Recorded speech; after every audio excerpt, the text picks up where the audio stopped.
Assalamu alaikum wa rahmatullahi wa barakatuh. Bismillahirrahmanirrahim. Alhamdulillahi rabbil alamin.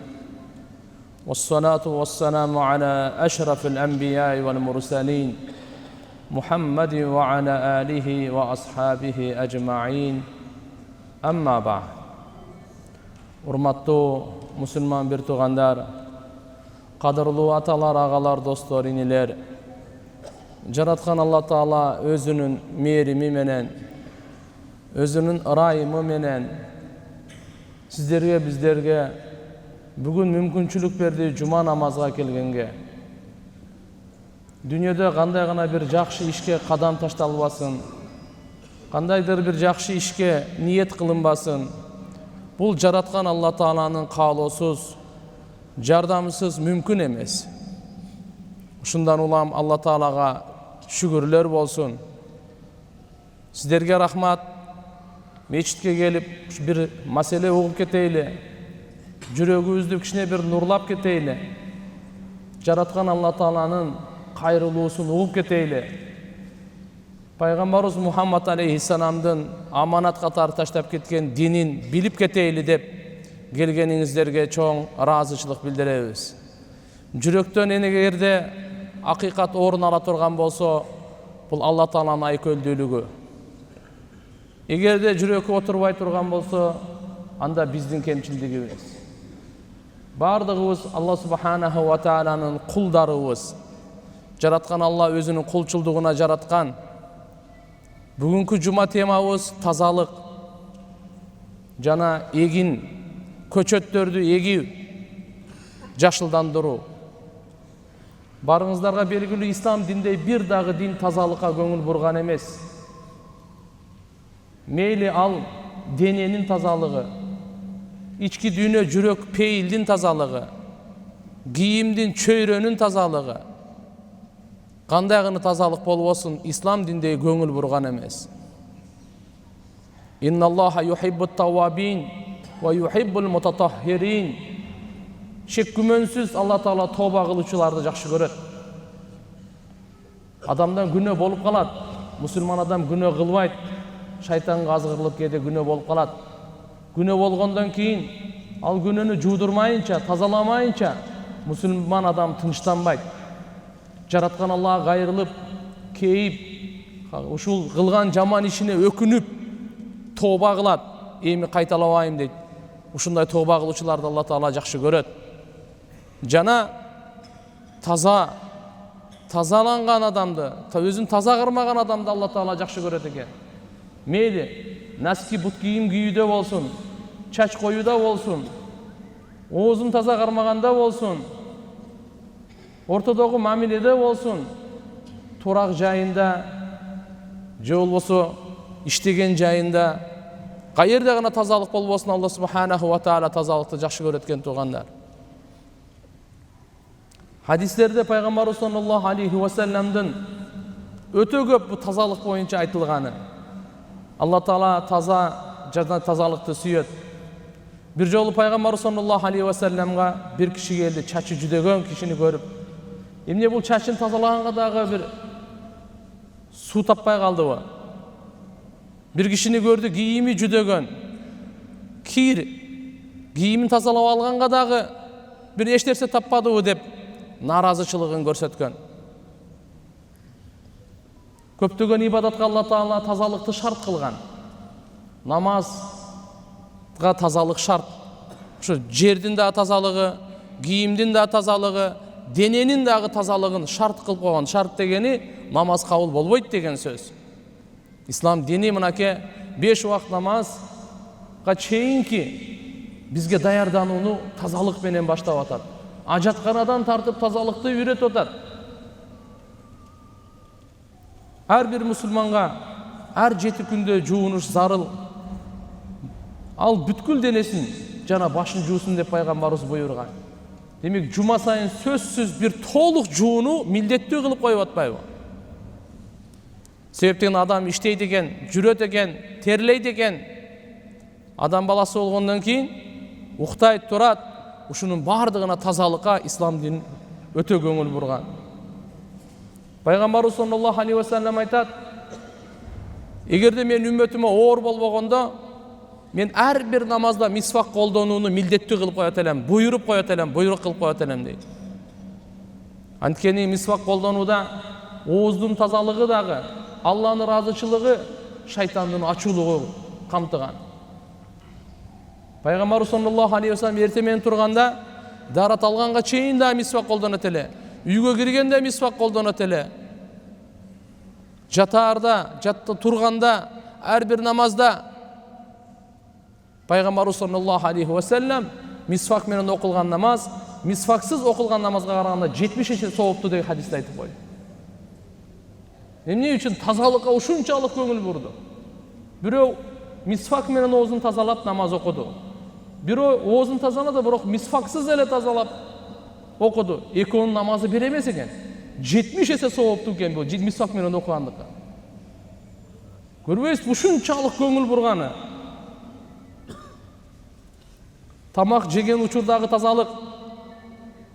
Пайгамбар саллаллаху алейхи ва саллям айтат: тамактан алдын колуңарды жууп, оозуңарды чайкап, тамактан кийин колуңарды жууп, оозуңарды чайкасаңар, бул тамакта береке болот дейт.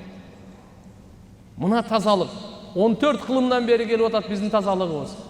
Колду жууп тамак жеп, оозду чайкап тамак жеп, тамак жеп бүткөндөн кийин колду жууп, оозду чайкап бүтүрүп.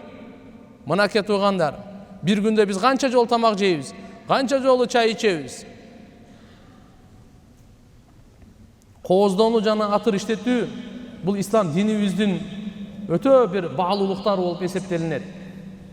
Аллах субханаху ва таала: "Худу зинатакум инда кулли масжид." Силер кооздонуп алгыла. Мечитке келгениңерде сөзсүз жуунуп, тазаланып, атыр себинип, мисвак колдонуп, кооздонуп келгиле деп. Анткени таза жерге келатасыңар. Таза ибадат кылыш үчүн келатасыңар. Таза заттын алдына келатасыңар. Тазалыкты сураш үчүн келатасыңар. Ошон үчүн алдына ала силер тазаланып келгиле. Пайгамбарыбыз айткан: силер денеңерди тазалагыла, Алла силерди тазалайт. Сезимиңерди тазалайт, жүрөгүңөрдү тазалайт. Я айюхал муддассир кум фаандир ва раббака факаббир ва сиябака фаттахир. Кийимиңди тазала, эй Мухаммад деп Алла буйрук бергенде, алымдарыбыздын кээ бирлери айтат, кийимден мурат, максаты жүрөктү тазала дейт. Мынакей бүгүн кандайдыр бир деңгээлде жүзүбүздү тазалайбыз. Ушу элдер көрүп калса дагы, бул бетин жууаптыр деп айтпасын деп, эртең менен турганда көзүбүздөн чырпактарды тазалап, мурунубузду, бетибизди тазалайбыз, оозубузду кичине болсо тазалайбыз. Бирок имам Газали рахимахулла айткан экен: адамдар назар сала турган, карай турган жерин бир күндө 5 жолу тазалап атасың. Бирок жараткан Алла назар сала турган жерди тазалаганга бир да көңүл бурбайсың деген экен. Бул деген Алла назар сала турган жер жүрөк экен. Бирөөгө кек сактаганбыз, бирөөгө дагы көрө албастыгыбыз бар, бирөөгө кара ниеттигибиз бар, бирөөгө өч алуубуз бар, бирөөгө жамандык каалообуз бар, бирөөгө текеберленгенибиз бар, бирөөнү басмырлаганыбыз бар. Жүрөктө. Бирөөгө шектенгенибиз бар, бирөөнүн айыбын издеген жүрөгүбүз да бар. Сараңдыгыбыз бар. Алланы таштап, махлукту жакшы көрүп, ахиретти таштап, дүйнөнү жакшы көргөнүбүз бар. Мынакей жүрөктү тазалабайсыңар деп атат. Bir hadiste Allah subhanahu wa ta'ala Peygamber sallallahu aleyhi ve sellem bu dünyada bana 3 nerse süykümdü dedi. 3 nerse süykümdü. Ayal zatı, atır, jana gözümden karayıgı olgan namaz. Жақшы көргөнү. Allah subhanahu wa ta'ala bu dünyada özünün kudretin belgileri de aytты силерге баш кошкон жубайларыңар dedi. Biz бүгүн кандай мамиле кылып атабыз аларга? Пайгамбарыбыз саллаллаху алейхи ва саллям эң надан эркек аялдын бетине урган dedi. Аялды жакшы көргөнүм Пайгамбар саллаллаху алейхи ва саллям. Алсыз зат. Атырды жакшы көрөт эле, атырды. Атыр сүйүнгени, жыпар жыттанганы. башка мусулмандар жаныңызда туруп сизден рахат алсын, сизден пайда алсын. Сиз жуунбай келгениңизден сизден жиркенбесин. Кир, палит, жагымсыз жытыңыздан ал ыза чекпесин. Мынакей исламдын буйруганы. Көзүмдүн кареги болгон намаз дейт.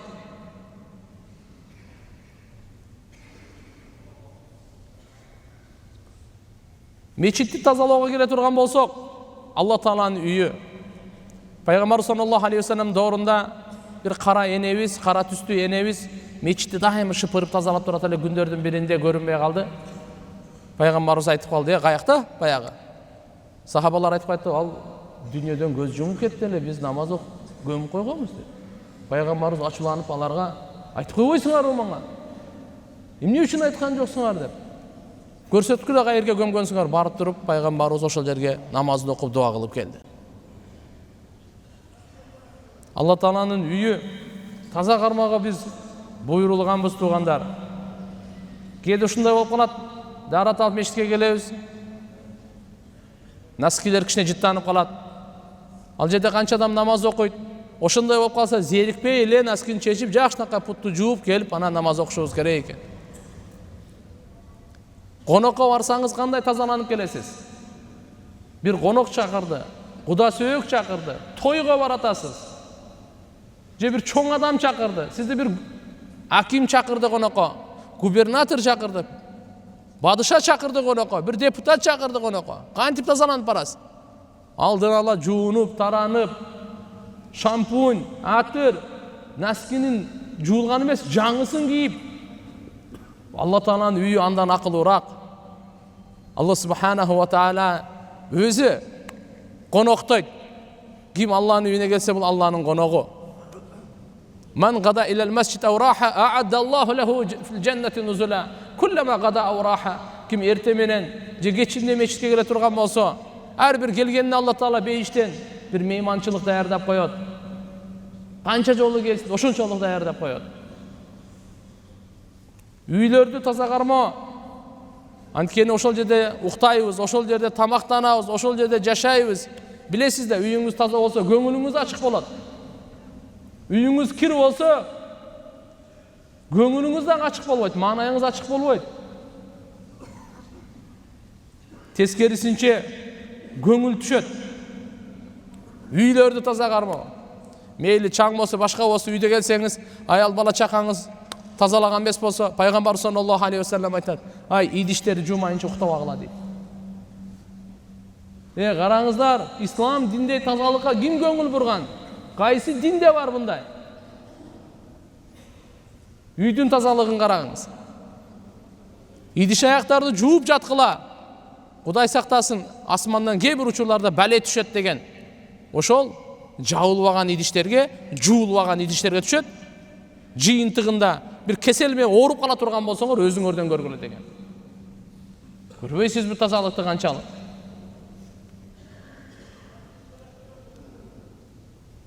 Адамдын дем алганда оозунан кээде ушундай бир микробтор чыгып турат экен.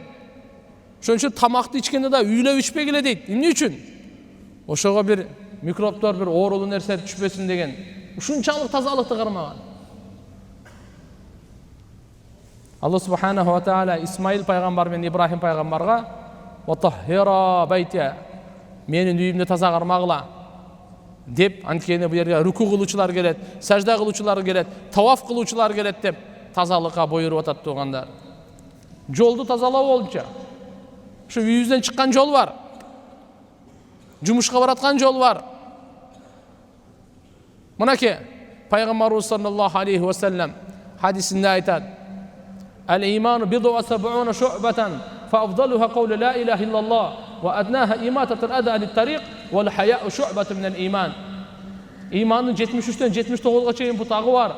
Анын эң абзел бутагы ла илаха иллаллах сөзүн айтуу. Эң төмөнкүсү жерден адамга зыян бере турган нерселерди алып таштоо.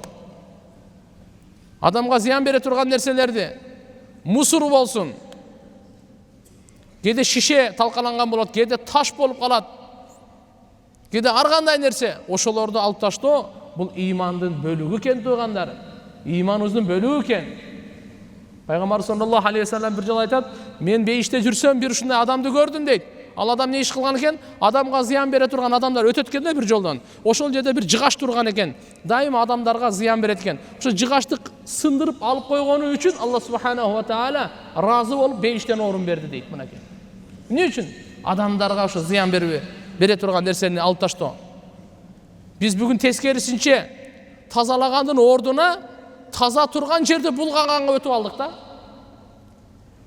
Таза турган жерди булгаганга өтүп алдык. Болбосо биз Мухаммад алейхиссаламдын ушундай үммөт элек, бузулган жерлерди, булганган жерлерди тазалаганга буйрулган үммөт элек. Биз тескерисинче таза жерлерди кайра булгаганга өтүп алдык. Төмөн даражабыздын ушунчалык төмөнгө түшкөнүн караңыз. Урматтуу жамаат, урматтуу жаштар өзгөчө. Келиңиздер, биз кандай гана жакшы иш кылбайлы. Вама тафалу мин хайрин фа инналлаха я'лам. Фа инналлаха бихи алим. Силер кандай гана жакшы иш кылбагыла, жараткан Алла Таала аны билет дейт. Баарыбыз кандай гана жакшы иш кылбайлы, андан сооп үмүт кылып туруп кылайлы. Жараткан Алла Таала билет. Ушуга Алла Таала жүрөгүбүздү тазалайт, күнөөбүздү кечирет. Ырыскыбызга, ден соолугубузга береке болот. Чөйрөбүз таза болот, көңүлүбүз ачык болот. Алла Тааланын сүйкүмдүүлөрүнөн болобуз. Демек жолду тазалоо бул өтө улуу сыпаттардан экен туугандар. Эми эгин эгүү, көчөт отургузуу мынакей ислам динде канчалык көңүл бурулган. Динибиз жалгыз эле ибадатты үйрөтпөйт. Динибиз жашоо тиричиликти дагы үйрөтөт. Башка адамдарга пайда жеткиргенди дагы үйрөтөт. Пайгамбар саллаллаху алейхи ва саллям айткан: "Ма мин муслимин ягрису гарсан ау язрау зар'ан фаякулу минху тайрун ау инсанун илля кана лаху бихи садака." Равахул Бухари ва Муслим. Кандай бир мусулман эгерде бир эгин эксе, же бир көчөт отургузуп дарак эксе, ошол жерден бир инсан жейби, же болбосо канаттуу жейби, сөзсүз ага садаканын сообу жазылат дейт. Бир хадисте жаныбарлар жесе да садаканын сообу жазылат дейт. Субханалла. Эгин эккендин, көчөт отургузгандын сообун караңыз. Буда дин жагынан дагы пайдасы бар. Дүнүйө жагында да пайдасы бар. Дүнүйө жагында кандай пайдасы бар? Эгерде бирөө эгин эксе, мейли будай болсун, алма болсун, дарбуз болсун, кандай гана жемиш болсун, мөмө жемиштер болсун, бунун пайдасы биринчи өзүнө тиет, үй бүлөсүнө тиет, элге тиет. Элдин баары ошол же. Жаныбарларга чейин тиет, курт кумурскаларга чейин пайдасы тиет экен бунун. Баардыгына тиет. Акчанын, алтын, күмүштүнгө караганда мынакей, мынанын пайдасы чоң экен. Эмне үчүн? Акча, алтын, күмүш, доллар дегениңиз, ал баардыгы сейфте тура берет, ал сандыкта сакталып тура берет. Андан ким пайдаланат эле? Бирөө эгин эксе, бирөө жемиш эксе, бирөө ошо дарак отургузуп, көчөт отургузса, мейли, ал мөмөлүү болсун, мөмөсүз болсун, анын баардыгынан сөзсүз буга пайда болот экен. Буга сөзсүз садака бергендин сообу болот экен.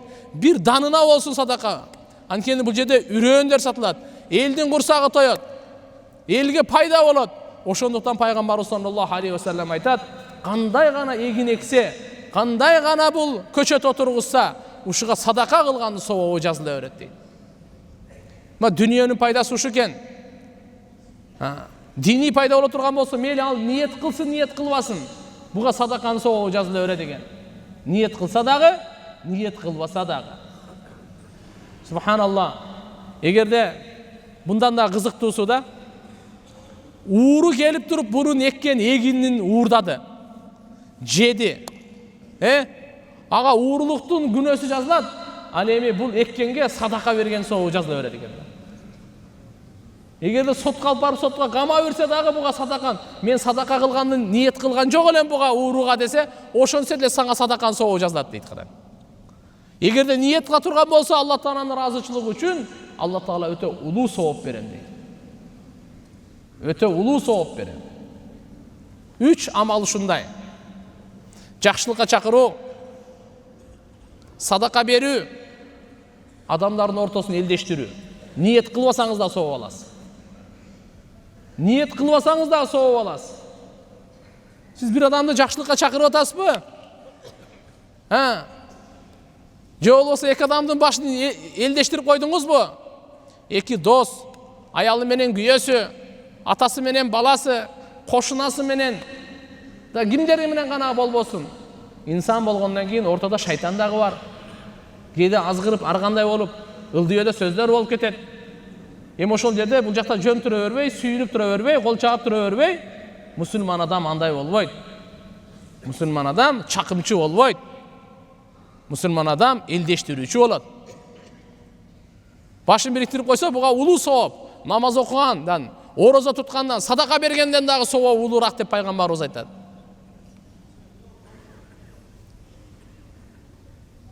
Эгерде бул ниет кыла турган болсо, анда Алла Тааланын тарабынан улуу сооптор, ажырлар, даражалар Алла субханаху ва таала ата кылат тургандар. Бул кыямат күнгө чейин деген пайгамбарыбыз саллаллаху алейхи ва саллям. Ма мин муслимин ягрису гарсан илля кана ма укила минху лаху садака ва ма сурика минху лаху садака ва ла язраху ахадун илля кана лаху садака иля яумил кияма.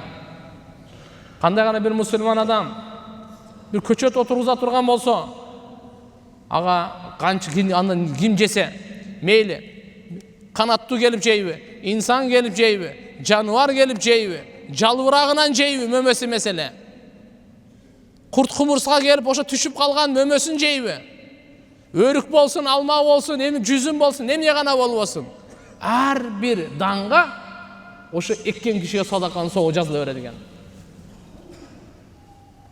Бани Исраилде бир окуя болгон экен. Пайгамбарыбыз саллаллаху алейхи ва саллям айтат, ушу бир доордо бир киши жолдо эгин талада баратса, асмандан булуттан үн чыгат. Паланча. Ушундай үн чыгат. Кандай үн? Бул паланчанын ошол огородуна барып туруп сугарсын депчи, эгин зарына барып. Анан таң калат ошону аталгандан кийин. Бул киши келип туруп, ана кишини таап, эмне себептен ушундай үн уктум го дейт. Булуттан үн. Ошонун огородуна жамгыр жаап кайра кетет экен да. Андан сураса айтат экен, мен ушу тапканымды 3кө бөлөмүн дейт экен. Бир бөлүгүн өзүбүз бала чакаларыбыз менен жейбиз. Бир бөлүгүн Алла Тааланын жолунда кембагалдарга, муктаждарга садака кыламын дейт 3/1. Ал эми 3/1 кайра ошо эгинге кайра керек да. Үрөөн сатып алыш керек, аны айдаш керек, сугарыш керек жана башка, кыскасы өзүнө иштетет экен. 3кө бөлүп коет экен ошо түшкөн пайдасын, түшкөн прибылды 3кө бөлөт экен. Бир бөлүгүн үй бүлө бала чакасы менен, бир бөлүгүн Алланын жолунда садака, бир бөлүгүн болсо кайра ошого иштетүүсүнө, өнүктүрүүсүнө. Мына эми 3/1 бөлүгүн садака кылыш кыйын, бизде үшүр деп 10/1. Ошону дагы өсү тууган кембагалдарга садака кылла деп айтты мынакей. Эгерде сугарсаңыз, сиздин күчүңүз кетсе, мээнетиңиз кетсе, 20/1. 20/1. Урматтуу агайын мусулман бир туугандар, биз атайын мечитке келдик. Пайгамбарыбыз саллаллаху алейхи ва салламдын шариятын угуп, жашообузга бир кичине аз болсо дагы 24 сааттык жашообузда бир бөлүгү орундалыш керек. Тазалыкка бул 24 саат керек бизге. Мынакей азыр жаз жарыш деп, ушул учурларда айылдарыбызга, аймактарга суу чыгаруу маселеси, ошол жердеги эгин эгүү маселеси, эч бир бош жайды койбой, бардыгын айдап, бардыгына эгип кое турган болсок, мейли пайда алсак, албасак дагы сообу жазылат экен туугандар. Анткени бунда биздин өзүбүздүн эле пайдабыз эмес, мынакей абанын тазаланганы да турбайбы? Канчалык жашылдануу, канчалык дарак көп болсо, ошончолук. Өзүңүздөр билесиздер, мынакей кислород деп коебуз, башка деп коебуз. Бардык ошончолук абанын тазаланганы ушул жерде да турат. Жөн болбосо дагы, бирөө көлөкөлөсө дагы, ошол жерде курт кумурскалардын ырыскысын Алла Таала жазса дагы, мынакей туугандар сооп болот экен. Пайгамбарыбыз бир хадисинде айтат, мына өлүм төшөгө келип калса дагы, акыркы учур болуп калды мына сааттар, ошондо да колуңда көчөт болсо эгип кал дейт. Көчөт болсо эгип кал. Эмне үчүн? Буну сообу туган сизге кыяматка чейин пайдасы тие берет. Бұдан пайдаланған инсан пайдаланабы, үй бүлөңүзбү, башка адамдарбы, жаныбарларбы, канаттууларбы, курт кумурскаларбы, бардыгы кандай гана пайда жетсе, ошонун бардыгын собобу эккен кишиге жазыла берет экен, садака бергендин собобу жазыла берет экен. Тугандык Алла Таалам барыбызга өзү туура жолду көрсөтсүн. Акыйкат динибизге бекем кылсын. Таза динибизге бекем кылсын. Келиңиздер, денебизди таза кармайлы. Пайгамбар саллаллаху алейхи ва саллям жумасына бир жол тырмак алып тургула деди. Мурутуңарды кыскартып тургула деди. Сакалыңар болсо аларды майлап жакшы карагыла деди. Чачыңар болсо жакшы тазалап жууп тургула деди. Колтук түктөрүн тазалап тургула деди. Мына пайгамбар саллаллаху алейхи ва салламдын улуу шарияты бул туугандар. Пайгамбарыбыздын бул инсандын табиятына, фитратына лайык келген биздин динибиз. Ошондон улам денебизди таза кармайлы. Кийимдерибиз эски болсо деле эчтеке эмес. Кийим кээ бир кембагалдардын алдында бул эски кийимибиз дагы жаңы кийим. Биз буга Алла Таалага шүгүр келтирип, буну да биз таза кармайлы. Бут кийимдерибизди таза кармайлы. Булар менен сырткары жашаган жерибизди, иштеген жерибизди, чөйрөбүздү, ушулардын бардыгын таза кармайлы. Өзүбүздүн эле көңүлүңүзгө жакшы экен, шариятыбыздын талабы экен. Алла Таала жакшы көрөт экен. Инналлаху юхиббут тавабин ва юхиббул мутатаххирин. Алла Таала жараткан Алла тооба кылуучуларды жакшы көрөт, жана тазалануучуларды жакшы көрөт. Ат-тухуру шатрул иман. Бул тазалык имандын жарымы деп атпайбы? Имандын жарымы деп атпайбы? Ошондуктан бул тазалык менен көңүл бурганда эле, туугандар, келиңиздер, ички дүйнөбүздүн тазалыгы bundan дагы маанилүү. Бүгүнкү күнү эң маанилүү биздин бири-бирибизге болгон жүрөгүбүз таза болсун. Бири-бирибизге болгон мамилебиз таза болсун. Бири-бирибизге болгон оюбуз таза болсун. Бири-бирибизге болгон каалообуз таза болсун. Ушул тилибиз таза болсун туугандар. Алкымыбыз таза болсун. Жетимдин малын жеп албайлы. Уурдап жеп албайлы. Бирөөнүн акысын жеп албайлы. Алкымыбыз таза болсун туугандар. Алкымыбыз таза болсун. Ансыз ибадатыбыз кабыл болбойт. Ибадаттын кабыл болуусуна Алла Таалам мынакей атайы шарт кылып койгон, адалдан жегиле деп. Бизге эле эмес, пайгамбарларга буйрган: "Я юхар русул кулу минат таййибат ва амалу салиха." Эй пайгамбарлар, силер адал, таза жегиле, ошондо жакшы амал кыласыңар дейт. Ташбоорлук эмнеден келип чыгат? Арам жегенден келип чыгат. Жүрөктүн кирлери, туугандар, көрө албастык, бардык жамандыктардын эшиги арам жегенден келип чыгат туугандар. Ошондуктан келиңиздер, ички дүйнөбүздү дагы таза кармайлы. Бири-бирибизге жакшылык каалайлы. Жакшылыкта бири-бирибизге жардам берейли. Жакшылыкта бири-бирибизге жардам берейли. Жамандыкта, күнөөлөрдө эч качан бири-бирибизге жардам бербейли. Намазга эмне үчүн келип атабыз? Эмне үчүн жума намазга келип насаат угуп атабыз? Бул Алла Тааланын дини сиздерге, биздерди жакшылыкка гана чакырат. Жамандыктан кайтарат. Эмне үчүн? Бунун аркасында, акыбетинде силердин бактылуулуңар жатат. Түбөлүктү бейишиңер же түбөлүктү дозогуңар жатат. Бу дүйнөгө ким келип кеткен эмес? Миллиард адам азыр жашап атат. Канча миллиард келген, дагы келе берет. Бирок жараткан Алланын алдында сурак бар. Ошого даярданайлы. Жараткан Алла Тааланын алдына барганда жүрөгүбүз таза барсын. Ал жерде эч кимдин эч кандай мал мүлкү жардам бербейт. Эч кимдин эч кандай бала чака, небере чебереси жардам бербейт. Ким гана таза жүрөк алып барса, ошол гана жардам берет.